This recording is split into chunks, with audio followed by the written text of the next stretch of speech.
அப்பவும் இப்பவும் எப்பவும் Chennai Silks. Adhiredi collection, Saravedi celebration. Celebrate this festive season with Adiyar Anand Bhavan Sweets and Snacks. We accept bulk orders. No compromise. உங்க சைடுலயும் எங்க சைடுலயும். GT Holidays, South India's #1 travel brand. பிரச்சனையில வந்து TVK உடைய தொண்டர்கள் வந்து இதுக்கான அவதூறு ஸ்ப்ரெட் பண்ணியிருக்காங்கன்னா அரெஸ்ட் பண்றது ஒன்றும் தவறு இல்லை. அவதூறு ஸ்ப்ரெட் பண்ணக்கூடாது. அவரோட கட்சி தொண்டர்கள் அவதூறே ஸ்ப்ரெட் பண்ணி அரெஸ்ட் பண்ணாலும் அதை கேட்கிற ரைட்ஸ் கேட்கிற பொறுப்பு விஜய் அவர்களுக்கு உண்டு. நான் உங்களை சிம்பிளா கேட்கிறேன், விஜய் அவர்கள் எந்த சட்டத்தை மீறினார்? அனுமதிக்கப்பட்ட நேரம்னு ஒன்று சொல்லியிருக்காங்க சார். டைமிங் மென்ஷன் பண்ணுறாங்க. டைமிங் வந்து ஒரு செகண்ட், அவர் லேட்டா வந்தாரு, யாருமே டினை பண்ணல. லேட்டா வரக்கூடாது, லேட்டா வந்தாரு.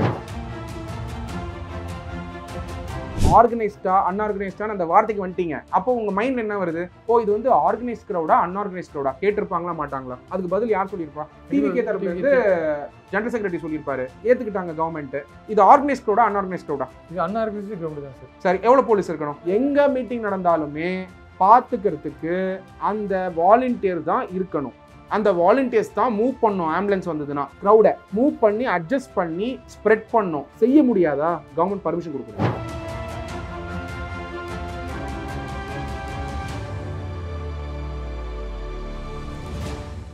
வணக்கம் சார். வணக்கம் பிரபு. மாவட்ட செயலாளரையும் ஒரு நிர்வாகியும் வந்து கைது பண்ணியிருக்காங்க. ஓகே, அதை தொடர்ந்து இப்போ பொதுச் செயலாளர் புஷி ஆனந்த் அவர்களும் சிடிஆர் நிர்மல்குமார் 2 பேர் மேலேயும் எஃப்ஐஆர் போட்டிருக்காங்க. தலைமறைவாக இருக்காங்க. போலீஸ் வந்து தனிப்படை அமைச்சு தேடிட்டு இருக்கான்னு சொல்லி செய்திகள் வருது. அதை தாண்டி இந்த சோஷியல் மீடியாவில் இந்த ஒரு மாதிரியான இந்த கான்ஸ்பிரசி தேடி கிளப்பி விடுறாங்க. ஸோ அதை சார்ந்து ஒரு 3 பேர் அரெஸ்ட் பண்ணியிருக்காங்க. ஓப்பனாக வந்து இதுக்கு செந்தில் பாலாஜிதான் காரணம்னு சொல்லிட்டு அக்யூஸ் பண்ணி போடுறாங்களே. ஸோ அவங்களெல்லாம் வந்து கைது பண்ணியிருக்காங்க. ஸோ இதை இது வந்து சட்டப்பூர்வமான ஒரு நடவடிக்கை வந்து காவல்துறை மேற்கொள்ளுது. பட் விஜய் வந்து இதையும் சேர்த்து சொல்றாரு, தொண்டர்கள் மேலே வந்து கை வைக்காதீங்க.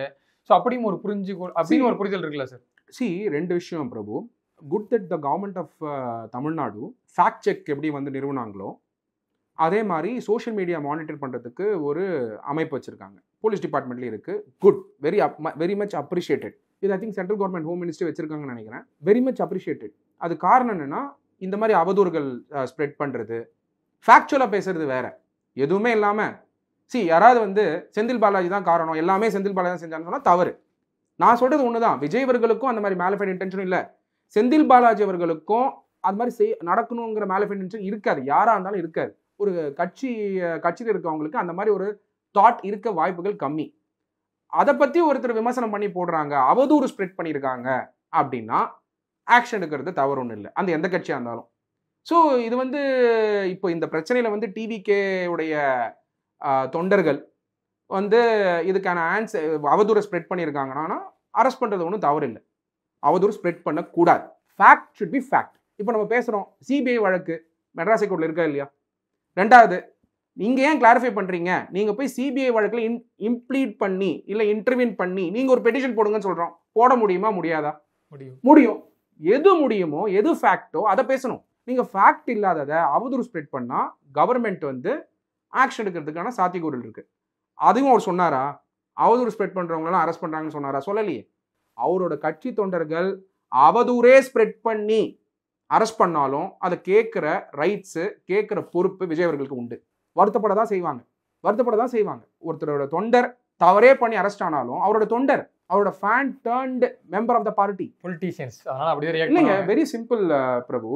ஒரு ஃபேன் டர்ன், அவர் வந்து is not a politician from the first instance. அவர் ஆக்டராக இருக்காரு. அவரோட ஃபேன் தான் சப்சிக்வெண்ட்டாக பொலிட்டிக்கல் பார்ட்டி மெம்பர் ஆகுறாரு. அவர் தவறே பண்ணி அரெஸ்ட் பண்ணாலும், அவர் தவறே பண்ணி அரெஸ்ட் ஆனாலும் வருத்தப்பட தான் செய்வார். திருப்பி அதே கொஸ்டின் உங்களை கேட்குறேன். சிஎம் ஸ்டாலின் அவர்கள் செந்தில் பாலாஜி அவர்கள் அரெஸ்ட் ஆகும்போது வருத்தப்பட்டாரா இல்லையா பிரபு? செந்தில் பாலாஜி தவறு பண்ணாரா இல்லையான்னு டிசைட் பண்ண வேண்டியது கோர்ட்டு. அதே மாதிரி தான் விஜய் அவர்கள் வருத்தப்படுறாரு. என்ன தப்பு? அப்போ அந்த வருத்தப்படக்கூடாது. அவரு தொண்டர் தப்பே பண்ணி அரெஸ்ட் ஆனாலும் தலைவர் வருத்தப்படணும். நீக்கக்கூடாது கட்சியை விட்டு. விஜய் நீக்கிட்டாரா? அந்த தொண்டர்களை நீக்கிட்டாரா? இல்ல. டிபெண்ட்ஸ் அப்பான் தி அதுக்கு லீகல் டிஃபென்ஸ் கொடுக்கணும். இல்ல, டிபெண்ட்ஸ் அப்பான் தி குற்றச்சாட்டு. இது டிஎம்கேல வந்து ஒருத்தர் வந்து கொலை பண்ணிட்டாரு, இல்ல வந்து வேற ஏதாச்சும் பெண்கள் விஷயத்துல ஏதாவது தவறு பண்ணிட்டாருன்னா இந்த மாதிரி வந்து நான் வந்து அவங்க வந்து கட்சி தொண்டர் மேலே கை வைக்காதீங்க அப்படின்ட்டு சிஎம் பேசினாருன்னா ஓகே, இதுல வந்து ஒரு கேள்வி கேட்கக்கூடிய. நீங்க சொல்றது கரெக்டான பாயிண்ட். டிபெண்ட்ஸ் அப்பான் தி கிரைம். ஓகேவா? செந்தில் பாலாஜி அவர்கள் ஏடிஎம்கே கவர்மெண்ட் இருக்கும்போது சிஎம் அவர்களே அதை குற்றச்சாட்டு சொல்லி அது மேலே ஃபைல் பண்ண கேஸு. அப்போ சிஎம் அப்போ அவதூறு ஸ்ப்ரெட் பண்ணாரா? விஜய் அவருடைய கட்சியில் இருக்கிறவர் அவதூறு ஸ்ப்ரெட் பண்ணி அரெஸ்ட் ஆயிருக்காரு. அவதூறு ஸ்ப்ரெட் பண்ணி அரெஸ்ட் ஆயிருக்காருன்னா விஜய் அவருக்கு லீகல் டிஃபென்ஸ் கொடுத்து ப்ரொடெக்ட் பண்ண வேண்டிய இடத்துல இருக்காரா இல்லையா? நீங்கள் சொல்லுங்க, இதுதான் கேஸு. டிஎம்கேல இன்னைக்கு டிஎம்கே கவர்மெண்ட் இருக்கு, நாளைக்கு அதிமுக கவர்மெண்ட் வருது, இல்லை டிவிகே கவர்மெண்ட்டே வருதுன்னு வச்சுப்போம். நாளைக்கு டிஎம்கேல இருக்கிறவர் ஒரு அவதூறு ஸ்ப்ரெட் பண்ணி சோஷியல் மீடியா அரெஸ்ட் ஆகிறாரு. சிஎம் அவருடைய ஒரு கட்சி தலைவராக ஸ்டாலின் அவர்கள் அவருடைய லீகல் டீம் அமைச்சு காப்பாற்ற வர மாட்டாரா? இதே கேஸ் பண்ணுவார்ல. அப்போ அந்த பொறுப்புல ஒரு கட்சி தலைவர் இருக்காருன்றதை நம்ம மறந்துடக்கூடாது. அதையும் எடுத்து நீங்க டீகோட் பண்ண வேண்டிய அவசியம் இல்லை சார். அதை தாண்டி ஒரு கட்சியோட பொதுச் செயலாளரும் துணை பொதுச் செயலாளரும் வந்து தலைமறைவாக இருக்காங்க. சம்பவம் நடந்ததுக்கு பிறகு இது வரைக்கும் அதாவது ஒரு கூட்டம் உங்கள் கட்சியாக கூட்டியிருக்கு. இது சம்மந்தமாக வந்து ஒரு மாவட்ட செயலாளரும் ஒரு மாநில பொறுப்பில் இருக்கவங்கள தலைமறைவாக இருக்காங்க. ஸோ இது வந்து எந்த விதத்தில் வந்து நியாயம்ன்ற ஒரு லீகலாக கேட்குறாங்களா சார்? அதை பற்றி என்ன நினைக்கிறீங்க? அப்ஸ்கான்ல இருக்கிறாங்க அப்படிங்கிறது வந்து எங்கேயுமே நான் நியூஸாக பார்க்கல. Okay, if there in abscond, ஜென்ரலாக யாராவது அக்யூஸ்ட் ஆனால் அப்ஸ்கான்ல இருக்கிறது நார்மல் ப்ரொசீஜர். அப்ஸ்கானுங்கிற வார்த்தை வேணால் நம்ம யூஸ் பண்ணுறோம், பட் அப்ஸ்கான்ல இருக்கிறது ஜென்ரலாக பெயில் போடுவாங்க, ஆன்டிசிபேட்டரி பெயில் போடும்போது போலீஸ் வந்து சர்ச் பண்ணுறது நார்மல் திங். ஏன்னா பெயில் கிடைக்கிறதுக்கு முன்னாடி அரெஸ்ட் பண்ண முடியுமான்னு பார்க்கறது வந்து போலீஸ் ப்ரொசீஜர். அது அவங்க ப்ரொசீஜர். போலீஸ் வந்து தேடிட்டு இருக்காங்க, அவர் அப்ஸ்கான்ல இருக்கிறதா சொல்லப்படுது அப்படின்னு வச்சுப்போமே. அது எங்கேயுமே நான் அஃபிஷியலாக பார்க்கல. ஸோ ஒரு சமயம் அவங்க அப்ஸ்கான்ல இருந்தாங்கன்னா அது தவறு ஒன்றும் கிடையாது அப்படிங்கிறது தான் பாயிண்ட். சட்ட ரீதியா 5 செக்ஷன்ல வந்து பெயிலில் வர முடியாத செக்ஷன்ல வழக்கு போட்டிருக்காங்களா சார்? செக்ஷன்ஸ் 105, 110. ஸோ அந்த 105 செக்ஷன் வந்து நீங்கள் ஒரு செக்ஷனை சொல்லுங்க, அதோட இம்பார்ட்டன்ஸ் நான் உங்களுக்கு சொல்கிறேன். ஏன்னா போட்டிருக்க செக்ஷன்ஸ் வந்து அப்ராப்ரியேட் செக்ஷன்ஸ் தான். ஏன்னா அந்த இடத்துல நடந்த அசம்பாவிதம் அப்படி ஸ்ட்ராங் செக்ஷன்ஸ் தான் போடுவாங்க. இப்போ 105 எடுத்துக்கிட்டிங்கன்னா punishment for culpable homicide not amounting to murder 1. So culpable homicide இருக்கிறதா செக்ஷன் 105ல போட்டிருக்காங்க.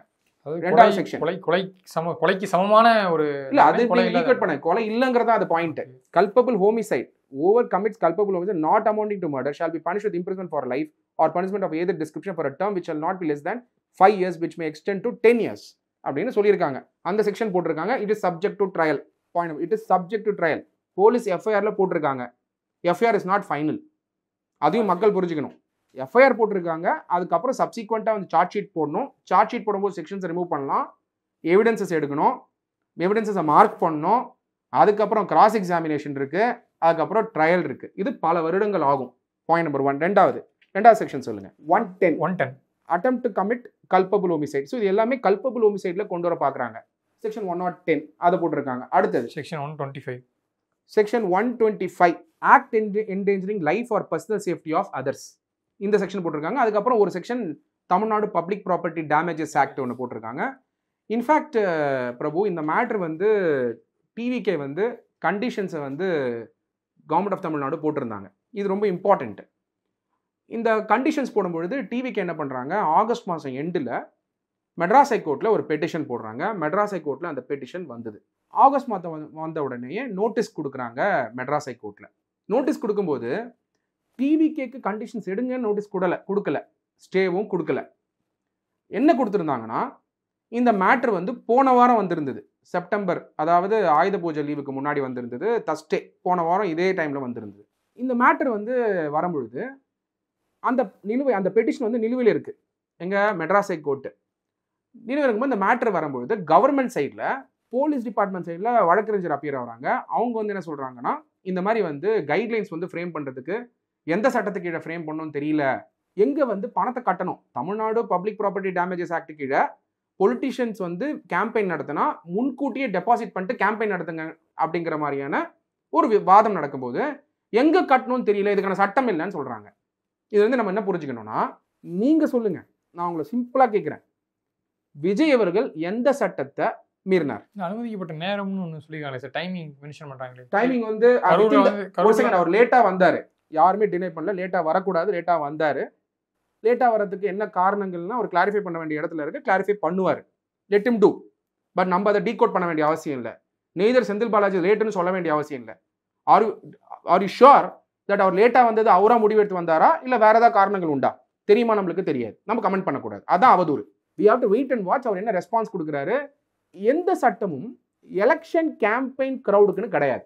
But comprehensive guideline on crowd control and mass gathering management அப்படிங்கிறத national police mission, bureau of police research and development, ministry of home affairs, government of India 4 March 2025 அன்னைக்கு release பண்ணியிருக்காங்க. அமித்ஷா அவர்கள் release பண்ணியிருக்காரு. பிரபு, இந்த crowd control mass gathering management எந்த stake ஹோல்டருக்கு இதை address பண்ணி இந்த பப்ளிகேஷன் கொடுத்துருக்காங்க? ஸ்டேக் ஹோல்டர் அப்படின்னா நேஷனல் போலீஸ் மிஷன். இதை ஆத்தர் பண்ணது யாருன்னு பாருங்க. Precise on crowd control, revised and updated by PPS Sidhu, IPS retired. Official document உங்களுக்கு அதை அனுப்புறேன், மக்களுக்கு அதை போட்டு காட்டினா தெரியும் ஸ்க்ரீனில். அந்த டாக்குமெண்ட்டு போலீஸ் டிபார்ட்மெண்ட்டுக்கு மினிஸ்ட்ரி ஆஃப் ஹோம் அஃபேர்ஸ் கொடுத்துருக்கக்கூடிய டாக்குமெண்ட். இது உடனே நீங்கள் வந்து ஃபெடரல் கான்செப்ட் கொண்டு வந்து இது ஸ்டேட்டுக்கு அப்ளிகபிள் இல்லைன்னு சொல்லாதீங்க. Police department eventually comes under home department. It is headed by the IPS officer. So இந்த கைட்லைன் காம்ப்ரிஹென்சிவ் கைட்லைன் கிட்டத்தட்ட பார்த்தீங்கன்னா it has a pages of about 162 pages. அதில் 2 சொல்கிறாங்க பிரபு, நல்லா புரிஞ்சுக்கோங்க. எந்த சட்டம் சொல்கிறோம் இல்லையா? ப்ரொசஷன், அதாவது ஒரு லீடர் மூவ் ஆகிறாங்க பப்ளிக். அங்கே வந்து லீடர்னு சொல்லலை, நீங்கள் வந்து மினிஸ்டராக இருக்கணும், நீங்கள் வந்து விஐபியாக இருக்கணும்னு சொல்லலை. யாராலெல்லாம் க்ரௌடு கேதர் பண்ணப்படுமோ அவங்க ஒரு சமயம் பப்ளிக்கு வந்தா போலீஸ்கிட்ட பெர்மிஷன் வாங்கும் போது ப்ரொசஷன் நடத்த போறீங்களா இல்லை பொதுக்கூட்டம் நடத்த போறீங்களா? பப்ளிக் மீட்டிங்கா ப்ரொசஷனா? நீங்கள் சொல்லுங்க. விஜய் நடத்தினது ப்ரொசஷனா பப்ளிக் மீட்டிங்கா? Public meeting. நீங்கள் சொல்கிறீங்க. அவர் வந்த வேனு மூவ் பண்ணுற வேன் தானே, அது மேடையா? 10 பேர் மேடையில் இருந்தாங்களா? இல்ல. பட் ஒரு இடத்துல ஸ்டாட்டிக்கா தான் சார் பேசுறேன். பப்ளிக் மீட்டிங் நீங்க சொல்லிட்டீங்கல்ல, அப்ப பப்ளிக் மீட்டிங்கோட எல்லா கைட்லைன்ஸும் அப்ளை ஆகும். இப்போ போலீஸ் டிபார்ட்மெண்ட்டுக்கு 100% தெரியும் இது ப்ரொசஷன்னா. விஜய் அவர்கள் ரோட்ல வரும்பொழுதே அதுக்கு ஒரு சேஃப்டி நார்ம்ஸ் உண்டு. இன்னைக்கு அதான் அதை பத்தி நான் வந்து ஒரு வாரம் முன்னாடி 3 நாள் முன்னாடி பேசினேன். 3 நாள் முன்னாடி பேசியிருந்தேன். இந்த comprehensive guidelines on crowd management and mass gathering. இந்த இடத்துல ஒரே ஒரு கேதரிங் மேனேஜ்மெண்ட். இப்போ ஹோம் மினிஸ்டர் வந்து இன்னைக்கு வந்து கேட்டிருக்க மாதிரி சொல்றாங்க, அவருக்கு செக்யூரிட்டி பலப்படுத்திருக்கீங்களா? செக்யூரிட்டி கரெக்டா போதியமான அளவு விஜய் அவர்களுக்கு இருக்கா? ஏன் செப்பல் தூக்கி கரெக்ட். அப்போ நீங்க எடுத்து பாத்தீங்கன்னா இன்னைக்கு விஜய் அவர்கள் அந்த மீட்டிங் அட்ரஸ் பண்றாருன்னா அவரோட சேஃப்டி இம்பார்ட்டன்ட், மக்களோட சேஃப்டி இம்பார்ட்டன்ட். கோர்ட்லயும் சொல்லியிருக்காங்க விஜய் அவர்கள் வந்தாலே மாநாடு தானே. அப்போ அது வந்து நீங்க பாசிட்டிவா எடுத்துக்கிறது உண்டு. தொண்டர்கள் பாசிட்டிவா எடுத்துக்கலாம். அட் த சேம் டைம் தொண்டர்கள் ரெஸ்பான்சிபிலிட்டியாகவும் எடுத்துக்கணும். அதுக்கான ப்ராசஸை 2 பேருமே செய்யணும். இப்போ வந்து குற்றச்சாட்டு வந்து கவர்மெண்ட் மேலேயும் வைக்காதீங்க, டிவிகே மேலேயும் வைக்காதீங்க. பிரச்சனை இப்போ ஆயிடுச்சு. இதுக்கான நம்ம ஆரம்பத்துல சொல்லிட்டு இது வந்து தப்பு வந்து விஜய் மேலேயும் சொல்ல முடியாது, கவர்மெண்ட் இல்லைன்னு சொல்லாதீங்கன்ற. கவர்மெண்ட்டுக்கும் பொறுப்பு உண்டு. நான் வந்து அதை தான் சொல்றேன். பழி போட வேணாம், ரெஸ்பான்சிபிலிட்டி யாருன்னு பார்ப்போம். பழி போட வேணாம், ரெஸ்பான்சிபிலிட்டி யாருன்னு பார்ப்போம். 10,000 பேர் பிரபு அப்படின்னு லெட்டர் கொடுத்துருக்காரு பிரபு. டிவிகே சார்பில் லெட்டர் ஹெட்ல கொடுத்துருக்காங்க பிரபு. 10,000 பேர் வருவாங்கன்றது டிவிக்கு எப்படி கணிச்சாங்க? அவர் அதை மென்ஷன் பண்ணிக்கிறாங்க சார். இன்னைக்கு வந்து ஒரு சாட்டர்டே. ஸோ வந்து நிறைய பேர் ஐ மீன் என்ன சொல்றது, கொஞ்சம் பேர் தான் வருவாங்க, அதுவும் அந்த குறிப்பிட்ட பகுதியிலேருந்து தான் வருவாங்கன்னு சொல்லி நாங்கள் ப்ரெடிக்ட் பண்ணோம்னு சொல்லிட்டு சொல்கிறாங்க. 24/7 டிவிகே களத்தில் இருக்காங்களா, போலீஸ் களத்தில் இருக்காங்களா? போலீஸ் தான் களத்தில் இருக்காங்க. ஒரு கூட்டம் கூட்டினா எவ்வளோ பேர் வருவாங்கன்னு ஹிஸ்டாரிக்கலாக போலீஸ்க்கு தெரியும்ல? தெரியும். அப்போ தெரிஞ்சிருக்கும். 10,000 பேர்னு ரிக்வஸ்ட் வைக்கிறாங்க. அந்த 10,000 பேர் ரிக்வஸ்ட் வச்ச உடனே எந்த கைட்லைன்ஸ் அப்ளை பண்ணணும்? எந்த கைட்லைன்ஸ் அப்ளை பண்ணியிருப்பாங்க போலீஸு? நான் சொன்ன guidelines, comprehensive guidelines on crowd control and mass gathering management அப்படிங்கிற நேஷனல் போலீஸ் மிஷனோட கைட்லைன்ஸை அப்ளை பண்ணியிருப்பாங்க. இந்த கைட்லைன்ஸ் யாருக்கு? போலீஸ்க்கு. இந்த கைட்லைன்ஸ் வந்து ஆக்ட் கிடையாது, கைட்லைன்ஸ் வந்து போலீஸ் டிபார்ட்மெண்ட். இது அப்போ 10,000 பேருக்கு எவ்வளோ போலீஸ் தேவை? நீங்கள் 500 சொல்லியிருக்காங்க. போதுமா? போதாதா? அதிகமா கம்மியா? யார் தீர்மானிக்கணும்? நீங்களும் நானும் கிடையாது. We are no one. We are an ordinary citizen. தீர்மானிக்க வேண்டிய இடத்துல state as per Article 12 of the Constitution of India. இல்லை சார், நீங்கள் 10,000 பேர்னு சொன்னீங்களே, இது வந்து ஒரு ஆர்கனைஸ்டு க்ரௌடாக இருந்தால் 10,000 பேர். யார் நீங்க கரெக்டா கேட்குறீங்க. ஆர்கனைஸ்டா அன்ஆர்கனைஸ்டான்னு அந்த வார்த்தைக்கு வந்துட்டீங்க. அப்போ உங்க மைண்ட் என்ன வருது? ஓ, இது வந்து ஆர்கனைஸ்ட் க்ரௌடா அன்ஆர்கனைஸ்ட் க்ரௌடா? கேட்டிருப்பாங்களா மாட்டாங்களா? அதுக்கு பதில் யார் சொல்லியிருப்பா? டிவிகே தரப்புல இருந்து ஜெனரல் செக்ரட்டரி சொல்லியிருப்பாரு, ஏத்துக்கிட்டாங்க கவர்மெண்ட். இது ஆர்கனைஸ்ட் க்ரௌடா அன்ஆர்கனைஸ்ட் க்ரௌடா? இது அன்ஆர்கனைஸ்டு க்ரௌடு தான் சார். சரி, எவ்வளோ போலீஸ் இருக்கணும்? எங்க கைட்லைன்ஸ் இருக்கு? எந்த ஆக்ட்ல சொல்லப்பட்டிருக்கு? நம்மளுக்கு தெரியாது. போலீஸ் வந்து இப்ப பெயில் பெட்டிஷன் வந்து ஆர்கியூ பண்ண போறாங்க இல்லையா, எதிர்த்து கண்டிப்பா எதிர்ப்பாங்க. இந்த விஷயத்தையும் சொல்லியிருக்காங்க. நாங்கள் வந்து இந்த மாதிரி க்ரௌடு வந்து இந்த மாதிரி கேஷுவாலிட்டிலாம் ஆக ஆரம்பிச்சிருச்சுன்னு சொன்னதுக்கு அப்புறமும், ஒரு 50 மீட்டர் முன்னாடியே வெஹிக்கிள் நிறுத்துறேன்னு சொன்ன அப்புறமும் இல்லை அவங்க மூவ் பண்ணாங்கன்னு அந்த குற்றச்சாட்டையும் வந்து காவல்துறை வச்சிருக்காங்க. கவர்மெண்ட் வந்து கிளாரிட்டியும் கொடுத்துருக்காங்க. எவ்வளோ போலீஸ்க்கு எவ்வளோ ப்ரொபோர்ஷனுக்கு எவ்வளோ போலீஸ்ன்னு கொடுத்துருக்காங்க. அந்த சட்டம் எந்த சட்டத்துக்கு கீழே வரும்னா அவங்களுடைய இன்டர்னல் கைட்லைன்ஸ். நான் சொன்னேன் இல்லையா, comprehensive guidelines on crowd management and mass gathering management. ஒரு ஸ்டேட்டுமே அவங்க கைட்லைன்ஸை கொண்டு வந்துக்கலாம். ஹோம் மினிஸ்டர் கொடுக்குறது அவங்கள அது வந்து ப்ளஸ் பண்ணிக்கலாம். அப்போ 10,000 பேருக்கு ஆர்கனைஸ்டு க்ரௌடுக்கு 500, அன்ஆர்கனைஸ்டு க்ரௌடுக்கு 500. Point number 1. ரெண்டாவது, 1000 பேர் கொடுத்தா பத்துமா? நீங்கள் என்ன நினைக்கிறீங்க? ஜஸ்ட் ஒரு சஜஷன். இப்போ நீங்கள் இந்த எபிசோட பார்த்தீங்க, எவ்வளோ போலீஸ் தேவைப்படும் நினைக்கிறீங்க? 10,000 பேருக்கு க்ரௌடு வந்து அதிகமாக வந்தாங்க. எவ்வளோ வந்தாங்க? 27,000 நினைக்கிறேன். அப்படி தான் பார்க்குறோம். ஸோ அந்த நம்பர்ஸ் கூட நமக்கு தெரியாது. ஒரு 10,000 பேருக்கு எவ்வளோ போலீஸ் இருக்கணும்னு நினைக்கிறீங்க பிரபு? போலீஸ் தரப்பில் சொல்றது 500, ஒரு +200 இல்லை +300 போட்டு. நான் சொல்லுவேன் 1500ன்னு, நீங்கள் சொல்லுவீங்க 800ன்னு. இப்படி சொல்லி தீர்மானிக்கிறது வந்து ஜட்மெண்டல். அப்போ அந்த ஜட்மெண்ட் எடுக்கிறவங்க பொறுப்பாயிடுவாங்க. அதுக்கு ஒரு ஆக்ட் இருக்கணுமா வேணாமா? தமிழ்நாடு கவர்மெண்ட் இந்த ஆக்டை கொண்டு வர்றது ஒரு பக்கம், இப்போ கொண்டு வந்து ஆகணும். அது சிஎம் சொல்லிட்டாரு. சிஎம் இன்ஃபேக்ட் அந்த அப்சர்வேஷனை வந்து இந்த இஷ்யூ நடக்கும்போது நான் சொல்றேன், கண்டிப்பா ஆக்ட் தேவை. தமிழ்நாடு எலெக்ஷன் கேம்பெயினோ இல்ல கிரவுட் கண்ட்ரோல் மாஸ் மேனேஜ்மெண்ட். ஏன்னா எலெக்ஷன் கேம்பெயினுக்கு மட்டும் கிடையாது, கவர்மெண்ட் ப்ரோக்ராமா இருந்தாலும் இது வேணுமா வேணாமா இந்த கைட்லைன்ஸ்? அப்போ கிரவுட் மேனேஜ்மெண்ட்டுக்குன்னு ஒரு சட்டம் தேவை. எவ்வளவு போலீஸ்? சரி, இது போலீஸ் பொறுப்பு தானா? யாரோட பொறுப்பு? கட்சியோட பொறுப்பு உண்டு. போலீஸ் 1500 பேரோ 10,000 பேர் இல்லையா? அப்போ 27,000 பேர் வராங்கன்னு வச்சுப்போமே. 1500 பேர் 2000 பேர் போலீஸ் குமிஞ்சிருந்தாங்கன்னா ஆர்கனைஸ் பண்ற கோர் டீம் டிசிப்ளினோட வாலண்டியரோ நீங்க ரெக்ரூட் பண்ணிக்கிறீங்களோ, நீங்க பவுன்சர்னு சொல்றீங்களோ, அது வேற, அது உங்க பிரச்சனை, கட்சியோட பிரச்சனை. ஆனால் ஆர்கனைஸ் பண்றது, அப்படி பண்ணாத இப்படி பண்ணாதன்னு ஆர்கனைஸ் பண்றது ஸ்கூல் மாதிரி எவ்வளவு பேர் தேவைன்னு நினைக்கிறீங்க? டிவிகே சைட்ல இருந்து கண்டிப்பா ஒரு 200+ இருக்கணும். 10,000 பேர்னா 3000 பேர் தேவை. நீங்க கிரௌட செக்டாரா பிரிக்கணும். நீங்க வந்து ஹியூமன் செயின் மாதிரி ஃபார்ம் பண்ணணும். செக்டாரா பிரிச்சு இல்ல, இது மாநாடு தவிர்த்து இந்த மாதிரி எங்க மீட்டிங் நடந்தாலுமே பாத்துக்கிறதுக்கு அந்த வாலண்டியர் தான் இருக்கணும். அந்த வாலண்டியர்ஸ் தான் மூவ் பண்ணும். ஆம்புலன்ஸ் வந்ததுன்னா கிரௌட மூவ் பண்ணி அட்ஜஸ்ட் பண்ணி ஸ்ப்ரெட் பண்ணும். செய்ய முடியாதா? Government permission கொடுக்கூடாது.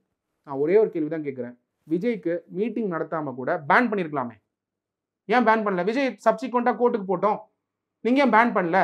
இடத்த மாத்தி தானே கொடுத்தீங்க, அப்போ பேன் பண்ணிருக்கலாம்ல?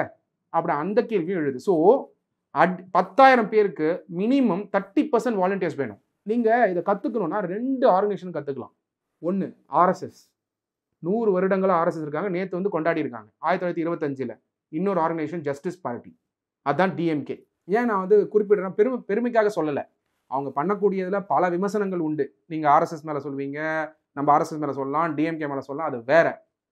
கூட்டம் கூட்டுறது, ப்ரோக்ராம் கண்டக்ட் பண்றதுல அவங்களுக்கு எவ்வளவு வருஷம் எக்ஸ்பீரியன்ஸ் இருக்கு? 100 இயர்ஸ் பிரபு. ஜஸ்டிஸ் பார்ட்டின்னு சொன்னாலே மீட்டிங் தான். அங்க வந்து விஜய் அவர்கள் ஒரு இம்பார்ட்டன்ட் பேரை குறிப்பிட்டிருந்தாரு, சுப்புராயன். இப்போ வந்து அவருடைய பேரன் வந்து காங்கிரஸ்ல இருக்காரு, மோகன்குமார் மங்கலம். முக்கியமான பெயர். அப்போ எப்போ? 1927 அந்த பேரு. அப்போதான் அப்பயே வந்து சோஷியல் ஜஸ்டிஸ்க்கு சில மூவ்மெண்ட் கொண்டு வந்திருக்காரு. அந்த பாயிண்ட்ல ரைஸ் பண்ணியிருந்தார் Vijay. That's a very important point. அப்போ ஜஸ்டிஸ் பார்ட்டி மூவ்மெண்ட் 100 வருஷம் ப்ரோக்ராம் கண்டக்ட் பண்ணியிருக்காங்க. மறியல் நடத்தியிருப்பாங்க, ரோட்ல வந்து இந்த மாதிரி ரோட் ஷோஸ் பண்ணியிருப்பாங்க, மாநாடு நடத்தியிருப்பாங்க. எவ்வளோ எக்ஸ்பீரியன்ஸ் கேதர் பண்ணி வச்சிருப்பாங்க DMK. இந்த எக்ஸ்பீரியன்ஸை சட்டமா ஆக்கணுமா வேணாமா? ஜஸ்டிஸ் பார்ட்டின்னு ஸ்டார்ட் பண்ணி சோஷியல் ஜஸ்டிஸை தமிழ்நாட்டில் இன்னைக்கு 69% கொண்டு வந்து நிறுத்தியிருக்கோம். அதே மாதிரி கிரவுட் மேனேஜ்மெண்ட் டெக்னிக்கை DMK கற்றுக்கிட்டதை எல்லா கட்சிக்கும் கொண்டு போய் சேர்க்கணுமா வேணாமா? அதனால டைம் ஹஸ் கம் வேர் CMஏ சொல்லிட்டாரு, கைட்லைன்ஸ் ஃபார்ம் பண்ணணும். அதுக்கான சட்டத்தை கைட்லைன்ஸ் ஃபார்ம் பண்ணுறது எல்லா கட்சியும் உட்கார்ந்து கைட்லைன்ஸ் ஃபார்ம் பண்ணுறது முக்கியம் இல்லை, அது போலீஸே பண்ணிடுவாங்க. கைட்லைன்ஸ் ஃபார்ம் பண்ணுறது வந்து கட்சிகளை பொறுப்பாக்குறது, தன்னோட கட்சியும் சேர்த்து பொறுப்பாக்குறது. அப்போ அந்த ஆக்டை தமிழ்நாடு லெஜிஸ்லேட்டிவ் அசம்பிளியில் பாஸ் பண்ணி இன்னும் 6 மாதங்கள்ல எலெக்ஷன் இருக்கு. க்ரௌட் கூட்டி தான் ஆகணும், க்ரௌடை மேனேஜ் பண்ணி தான் ஆகணும். போலீஸ் டிபார்ட்மெண்ட் வந்து இதில் 24/7 இதில் வந்து அவங்களோட அக்கௌண்டபிலிட்டி உண்டு. அவங்க என்ன செய்வாங்க யோசிங்க, போலீஸ் டிபார்ட்மெண்ட் யோசிங்க. நிறைய வாட்டி நான் யோசிச்சிருக்கேன், ரோடில் நிற்பாங்க, வெயிலில் நிற்பாங்க பிரபு. CM வந்து தான் பெண்கள் வந்து வெயிலில் நிற்க வேணாம், அதாவது பெண் போலீஸ் வந்து நிற்க வேணாம்னு போட்டிருந்தாரு. இன்ஃபேக்ட் அதை பற்றி அப்ரிஷியேட் பண்ணியிருக்கேன், ஒரு ஆர்டிக்கலே எழுதியிருந்தேன். ஏன்னா கான்ஸ்டியூஷன் படி 15(3) படி அவர் வந்து பெனிஃபிட் கொடுத்துருக்காரு உமன் போலீஸ்க்குன்னு. மென் வந்து நிற்கிறாங்க, வெயிலையும் மழையிலையும் நிற்கிறாங்க பந்தோபஸ்துக்கு. அப்போ அவங்களோட ஒர்க்கை யோசிச்சு பாருங்க, போலீஸ் டிபார்ட்மெண்ட் ஒர்க்கை. அவ்வளோ டெடிகேட்டட் ஒர்க் அவங்க பண்ணிட்டு இருக்காங்க. அப்போ பொறுப்பு போலீஸ் டிபார்ட்மெண்ட் மட்டும் கிடையாது, ஒரு கட்சிக்கும் உண்டு. அது டிவிகேவா, ஏடிஎம்கேவா, என்டிகேவா, பிஜேபியா, ரூலிங் பார்ட்டியா, அப்போசிஷன் பார்ட்டியான்னு விட்டுருவோம். லா அண்ட் ஆர்டர்னு வரும்போது க்ரௌடுன்னும் பொழுது மேனேஜ் பண்ண வேண்டிய இடத்துல போலீஸ் டிபார்ட்மெண்ட் இருக்கிறதுனால அவங்களுக்கு பொலிட்டிக்கல் பார்ட்டி மேலே வந்து அக்கௌண்டபிலிட்டி கொண்டு வரணும்னா சிஎம் ஸ்டாலின் அவர்கள் crowd control and mass gathering management ஆக்டையும், அது மட்டும் இல்லாமல் managing crowd at events and venue of mass gathering அப்படிங்கிறது national disaster management authority government of India கொண்டு வந்திருக்காங்க. அதையும் அந்த கைட்லைன்ஸும் பேஸ் பண்ணி சட்டத்தை கொண்டு வர வேண்டியது முதலமைச்சருடைய பொறுப்பு. எல்லா அப்போசிஷன் பார்ட்டிஸோட உட்கார்ந்து இமீடியட்டா, இட் கேனாட் பி டிலேட். ஏன்னா இப்போ எலெக்ஷன் நடத்தி ஆகணும், திருப்பி க்ரௌடுக்கு வரணும். ஒன்று மக்கள் க்ரௌடுக்கு வர பயப்படுவாங்க, ரெண்டாவது க்ரௌடு கூட்டினாலே ஏதாவது அசம்பதமானா மற்ற அப்போசிஷன் பார்ட்டி கை காட்ட ஆரம்பிச்சிருவாங்க. அப்போ அக்கௌண்டபிலிட்டி தான், டிரான்ஸ்பரன்சி அண்ட் அக்கௌண்டபிலிட்டி கொண்டு வர வேண்டியது தான் ப்ரெசென்ட். இல்லை க்ரௌட் கேதரிங்க ஒரு பொலிட்டிக்கல் பாயிண்ட் ஆகிடும். க்ரௌட் கேதரிங்க பொலிட்டிக்கல் பாயிண்ட். இப்போ கரூரில் நாளைக்கு ஃபியூச்சரில் டிஎம்கேவோ ஏடிஎம்கேவோ இல்லை என்டிகேவோ க்ரௌட் கேதர் பண்ணணும். எந்த இடத்த கொடுக்கணும் பிரபு, நீங்கள் சொல்லுங்கள். இந்த இடத்த கொடுக்கணுமா, பிரச்சனை இடத்த கொடுக்கணுமா, இல்லை ரவுண்டான கொடுக்கணுமா? சார் இல்லை சார், அந்த இடத்துல தான் ரெண்டு விஜய் நடத்துறதுக்கு ஒன்று கொஞ்ச நாளைக்கு முன்னாடி ஆப்போசிஷன் லீடர் எடப்பாடி பழனிசாமி அந்த இடத்துல கண்ட்ரோல்டாக பண்ணிட்டு போயிருக்காரு. ஸோ கண்ட்ரோல்டாக பண்ணலை, நல்லா புரிஞ்சுக்கோங்க. விஜய் அவர்கள் நடத்தக்கூடிய மாநாடு அவரோட பிரசன்ஸும் எல்லா லீடர்ஸோட பிரசன்ஸும் ஒன்றும் கிடையாது. அவர் சக்ஸஸ்ஃபுல் பொலிட்டிக்கல் லீடர் நான் சொல்ல வரல. Is a popular actor. எவ்வளோ படம் நடிச்சிருப்பாரு பிரபு? அவரு தெரியாது, 50+ ஃபிலிம்ஸ் நடத்திருக்காரு. எவ்வளோ அவர் ஸ்க்ரீனில் இருந்திருக்காரு அவர்? நீங்கள் அதை கணக்கு எடுத்துக்கோங்க. There are some films which is very successful. There are some films which was mass connect. There are some films which was a failure. There are some films which is highly successful. எல்லாத்தையும் பார்த்து மக்கள் enjoy பண்ணிட்டு அவர் வந்து glands கிடைக்குமான்னு பார்க்க வேண்டிய crowd. அதை தாண்டி சார் இப்போ இங்கே ஒரு மாஸ் ஆக்டர் இந்த மாதிரி பொலிட்டிக்கல் வர தாண்டி இது நான் சொல்கிறோம்ல, இதுக்கு முன்னாடி பைனியராக வந்து எம்ஜி ராமச்சந்திரன் இருந்திருக்காரு. அதே போல் இப்போது விஜயகாந்த் அவங்களும் இருந்திருக்காங்க. ஸோ அவங்களுக்கும் ஒரு கூட்டம் கூடியிருக்கு. இதை விட பல மடங்குலாம் கூடியிருக்கு எம்ஜிஆருக்கு. இந்த தொண்டர்கள் மக்கள்கிட்ட வந்து இந்த ஒரு மெச்சூரிட்டி இருக்குல்ல, அப்போ இருந்து ஒரு மெச்சூரிட்டியும் இப்போ இருக்க ஒரு மெச்சூரிட்டியும் இன்றைக்கி வந்து இந்த மரத்து மேலே ஏறி இந்த கிளைகள்லாம் உடச்சி கீழே விழுந்து அந்த மெச்சூரிட்டின்னு ஒன்று இருக்குல்ல தலை, நம்ம வந்து ஒரு ஆக்டராக இருந்தாலும் அவரை நம்ம ஒரு பார்க்குற விதம் இருக்குல்ல, அது இன்றைக்கி வந்து மக்கள்கிட்ட இல்லை. இந்த மாதிரி அசம்பவம் நடக்கிறதுக்கு காரணம் நம்ம யாரையே குற்றம் சாட்டம் சொன்னாலும் 1.5 வயசு குழந்தை அது வந்து இன்னைக்கு இழந்திருக்காங்க. இல்லை, நீங்கள் மக்கள் வந்து மெச்சூர்டாக தான் இருக்காங்க. என்ன நம்ம புரிஞ்சுக்கணும்னா, மக்கள் வந்து மரத்து மேலே ஏறுறது வந்து மாஸ் க்ரௌட் பிஹேவியர்னு ஒன்று இருக்குது. மாஸ் க்ரௌட் பிஹேவியர்னு ஒன்று இருக்குது. அதனால தான் நான் சொன்னேன், டிவிகே வந்து ஜஸ்டிஸ் பார்ட்டியுடைய க்ரௌட் மேனேஜ்மெண்ட் எப்படி பண்ணுறாங்கன்னு பாருங்கள். ஆர்எஸ்எஸ் சித்தாந்தத்தை ஏற்றுக்கோங்க நான் சொல்லலை, ஜஸ்டிஸ் பார்ட்டி டிஎம்கே சித்தாந்தத்தை ஏற்றுக்கோங்க சொல்லலை. நான் என்ன சொன்னேன், ஒன்றும் இல்லைங்க, நேரு அவர்கள் இருக்காருங்க, அவரை கூப்பிட்டு கேளுங்க. அவர் மேபி அவர் டேர்ம்ஸ் யூஸ் பண்ண மாட்டார் க்ரௌட் கண்ட்ரோலுக்கு. செக்டாராக எப்படி பிரிக்கிறது, எந்த ஈவெண்ட் மேனேஜரை வைக்கிறது, எந்த ஈவெண்ட்டு யார் கரெக்டாக போஸ்ட் ஓட்டுவா தெரியும். ஏன் எக்ஸ்பீரியன்ஸ் 40 வருஷம் 30 வருஷம் 35 வருஷம் கலைஞர் கருணாநிதி அவர்களோட வேலை பண்ணியிருக்காங்க. உங்களுக்கு தெரியுமான்னு தெரியல, கலைஞர் கருணாநிதி அவர்கள் நைட்டில் போய் ஈவெண்ட்டை செக் பண்ணுவார். ஒரு புஸ்தகத்தில் படித்தேன், நெஞ்சுக்கு நீதியில் படித்தேன். சேரு முன்பின் இருந்தால் ஒத்துக்க மாட்டார். சேரு கொஞ்சம் உயர்வா மேடை போடும்போது கொஞ்சம் மேடாக இருந்தால் அந்த சேர் இப்படி இருந்ததுன்னா ஒத்துக்க மாட்டார். அதில் கூட சமமாக இருக்கணும்னு பார்க்கக்கூடிய ஆள். ஏன்னா ஃபோட்டோகிராஃபு அதோட இம்பேக்ட் பெருசு. நாளைக்கு யாராவது வந்துட்டு பாருங்கள் அவர் உயர்வாக உட்கார வச்சுருக்காங்க, இவரை கீழே உட்கார வச்சிட்டாங்கன்னு ஒரு எம்எல்ஏவோ கட்சி நிர்வாகியோ சொல்லிட்டா என்ன ஆகும்? அரசியல். அப்போது கிளியராக ஈவெண்ட்டை கண்காணிக்க வேண்டிய இடத்துலையும் லீடர்ஸ் இருக்காங்க. It cannot be left to the next level. பார்த்து தான் ஆகணும். ஸோ விஜய்க்கு இருக்க பெரிய டிராபேக்கும் அதுவும் சொல்லலாம். இப்போ எக்ஸ்பீரியன்ஸான தலைவர்களோ இல்லை நபர்களையோ பக்கத்தில் வச்சுக்கிட்டு அதுலேருந்து அவர் நிறைய லேர்ன் பண்ணி இந்த மாதிரி ஒரு ஆர்கனைஸ்டாக I will give a suggestion. நிறைய பார்ட்டி மெம்பர்ஸ் ஒரு பார்ட்டிலுமே நல்ல ஈவெண்ட் மேனேஜ் பண்ணுறவங்க ரெகக்னிஷன் வேணும்னு வெயிட் பண்ணிட்டு இருக்காங்க. அந்த கட்சியில் இருக்கிற பல பேரை உங்கள் கட்சியில் சேர்த்துக்கோங்க, கால் ஃபார் பண்ணுங்க. அவங்க வந்து பண்ணி கொடுப்பாங்க. அவங்க இப்போ இருக்கிற பார்ட்டி மெம்பர்ஸ் பண்ண மாட்டாங்கன்னு சொல்ல. உங்கள் ரசிகர், விஜயோட ரசிகர் ஏடிஎம்கேல இருக்காங்க, டிஎம்கேல இருக்காங்க, என்டிகேல இருக்காங்க, எல்லா கட்சியிலும் இருக்காங்க. சார் அதை தான் அந்த பிரச்சனை தான் பல நாட்களாக ஓடிட்டு இருக்கு. அது அரசியல் ரீதியாக வந்து நிறைய விமர்சனங்களும் எழுந்துச்சு, சட்ட ரீதியான ஆலோசனைகளும் சொல்லியிருக்கீங்க. பொறுத்திருந்து பார்ப்போம் இந்த வழக்கில் அடுத்து என்ன இருக்குன்னு. நேரத்திற்கு நன்றி சார். நன்றி பிரபு. அப்பவும் இப்பவும் எப்பவும் சென்னை அதிரடி கலெக்ஷன் சரவெடி celebration. Celebrate this festive season with Adiyar Anand Bhavan Sweets and Snacks. We accept bulk orders. no compromise. உங்க சைடுலயும் எங்க சைடுலயும். GT Holidays, South India's #1 travel brand.